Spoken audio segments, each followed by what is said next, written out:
Traders எல்லாருக்கும் வணக்கம். இன்றைக்கி வந்து February 5th. இன்றைக்கி வந்து பாட் வந்து ட்ரேட்ஸ் வந்து கம்ப்ளீட் பண்ணிடுச்சு. 2 ஸ்ட்ரைக் வந்து சூஸ் பண்ணியிருந்தது. 46,200 call option, 45,500 put option 2 strike வந்து சூஸ் பண்ணியிருந்தது. நமக்கு ஃபஸ்ட் என்ட்ரி வந்து கால் ஆப்ஷனில் தான் நமக்கு வந்தது 9:53க்கு. நம்ம லெவல் வந்து 291 மார்னிங்கே போஸ்ட் பண்ணியிருந்தோம் நம்ம இதில் பாட்டில். இந்த இடத்துல லெவல் வந்து 291க்கு வந்து ட்ரிகர் பண்ணிவிட்டு ஸ்டாப் லாஸ் ட்ரிகர் ஆகிடுச்சு ஃபஸ்ட் என்ட்ரி. செகண்ட் என்ட்ரியுமே மறுபடியும் இந்த இடத்துல ட்ரிகர் பண்ணிவிட்டு ஸ்டாப் லாஸ் ட்ரிகர் ஆகிடுச்சு.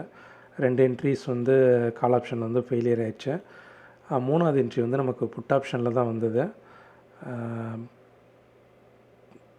10 o'clock அந்த ரேஞ்சில் வந்து நமக்கு ஒரு என்ட்ரி வந்தது. நம்மளுடைய லெவல் வந்து பார்த்திங்கன்னா 192. மார்க்கெட் அந்த 192ல் நமக்கு என்ட்ரி எடுத்துகிட்டு நமக்கு டார்கெட் வந்து 125 பாயிண்ட்ஸ் வந்து வச்சுருந்தது 317க்கு. ஆனால் மார்க்கெட் வந்து 315 வரை போயிட்டு ஒரு 2 பாயிண்ட்ஸ் ட்ரிகர் பண்ணாமல் மார்க்கெட் ரிவர்ஸில் வந்துருச்சு. அதனால் அதுவுமே வந்து நமக்கு ஸ்டாப் லாஸ் ட்ரிகர் ஆகிடுச்சு. இன்றைக்கி டோட்டலாக 3 என்ட்ரியுமே வந்து நமக்கு ஃபெயில் தான்.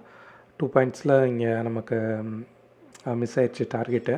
நமக்கு வந்து இப்போதைக்கு இப்போ ரன் பண்ணுறது வந்து நம்ம ட்ரெயிலிங் இப்போ ரன் பண்ணுறதில்ல, ஃபிக்ஸட் டார்கெட் மட்டும்தான் இப்போ ரன் பண்ணிகிட்ருக்கோம். இன்றைக்கி ஓவராலாக நமக்கு ப்ராஃபிட் லாஸ் பார்த்திங்கன்னா 3 என்ட்ரிஸ்க்கு வந்து 3,100 வந்து நமக்கு லாஸ் தான் புக் பண்ணியிருக்கு. இதான் இன்றைக்கி நடந்த ட்ரேட்ஸு. Thank you friends.